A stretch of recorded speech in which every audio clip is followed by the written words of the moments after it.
Cette vidéo s'inscrit dans le chapitre de sociologie « Comment analyser la structure sociale ». Nous avons vu dans la première partie de notre cours que la société était traversée par des inégalités multiformes et cumulatives. Dans cette vidéo, nous allons aborder les analyses traditionnelles de la hiérarchie sociale. Et plus tard, nous questionnerons leur pertinence pour analyser la structure sociale française aujourd'hui. Cette vidéo nous permettra d'aborder les différentes définitions du concept de classe sociale, tout comme celle de groupe de statut, de montrer que les analyses de Marx et de Weber présentent des points communs, mais aussi des différences. Commençons par aborder la théorie de la structure sociale élaborée par Karl Marx. Marx est un intellectuel allemand aux multiples casquettes, journaliste, économiste, philosophe et sociologue. Il a élaboré dans plusieurs ouvrages une théorie de la lutte des classes. Dans le manifeste du Parti communiste, coécrit avec Friedrich Engels, il explique ainsi que l'histoire de toute société jusqu'à nos jours est l'histoire de la lutte des classes. Plus exactement, que chaque société a toujours été traversée par un conflit entre deux classes. Entre les esclaves et les hommes libres durant l'époque antique, entre les serfs et les seigneurs à l'époque féodale. Et la société capitaliste du XIXe siècle n'échappe pas à cette opposition binaire.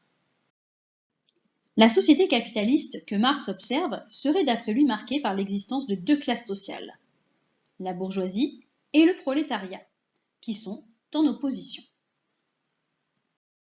La bourgeoisie se caractérise par le fait qu'elle possède les moyens de production et qu'elle exploite les prolétaires en accaparant le profit réalisé grâce au prolétariat.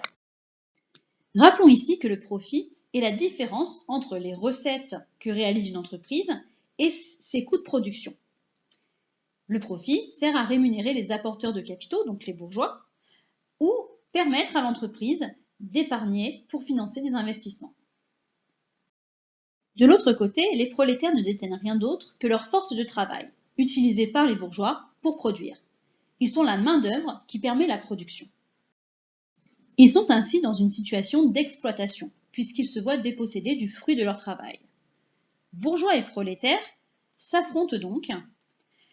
Les bourgeois souhaitent accentuer leur domination, les prolétaires veulent lutter contre la domination de la bourgeoisie.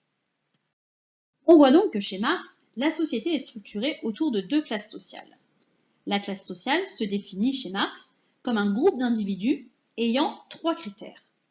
Tout d'abord, la classe sociale dépend de la place dans le processus de production. Soit on possède les moyens de production, soit on ne les possède pas.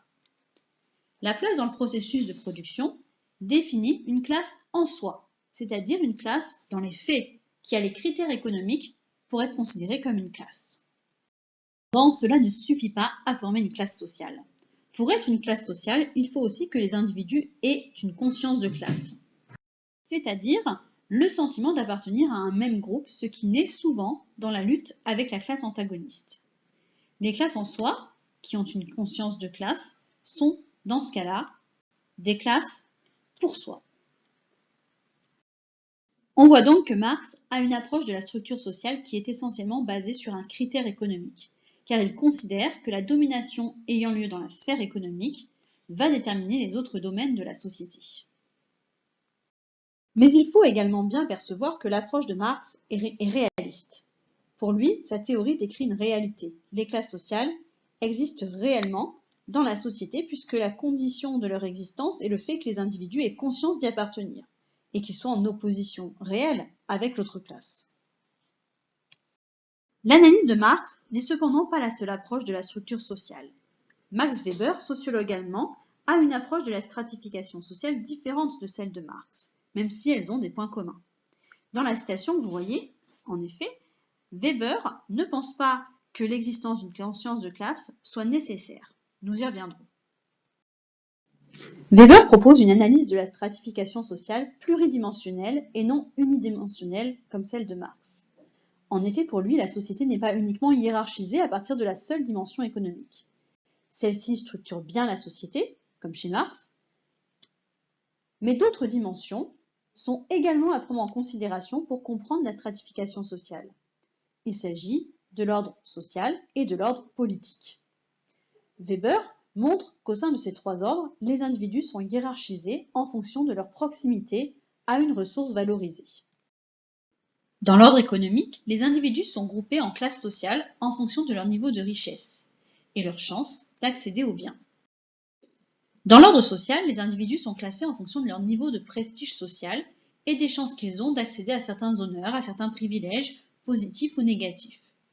Ainsi peut-on considérer qu'un haut niveau de prestige est accordé aux sportifs de haut niveau qui sont honorés positivement, suscitant l'admiration par exemple, alors qu'un faible niveau de prestige est associé aux SDF qui subissent un honneur négatif, la stigmatisation.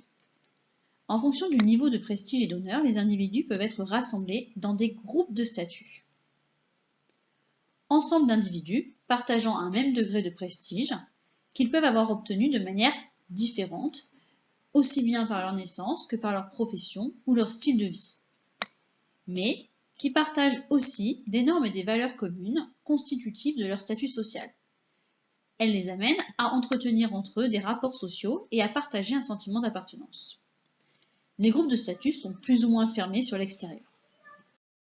Enfin, dans l'ordre politique, la proximité au pouvoir détermine des groupes d'individus nommés par Weber partis politiques.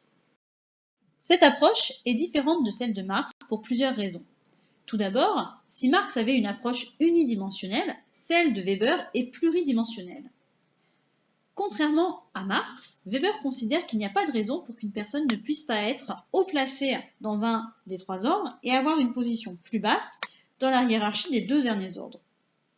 Ainsi, certains peuvent avoir une place élevée dans l'ordre social en raison d'un fort prestige social, sans toutefois avoir un fort niveau de richesse ou une forte proximité au pouvoir.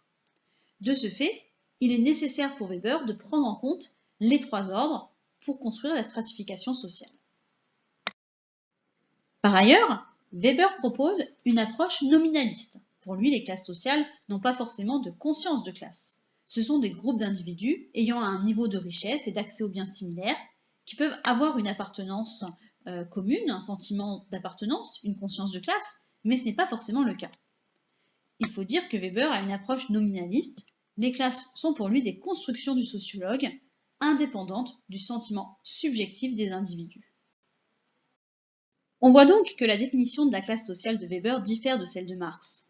Elles ont tout de même en commun de définir la classe à partir d'un aspect économique. Cependant, si la conscience de classe et la lutte sont des conditions à l'existence d'une classe sociale chez Marx, ce n'est pas le cas nécessairement chez Weber, du fait de son approche nominaliste. Vous pouvez désormais passer aux activités associées. À vous de jouer.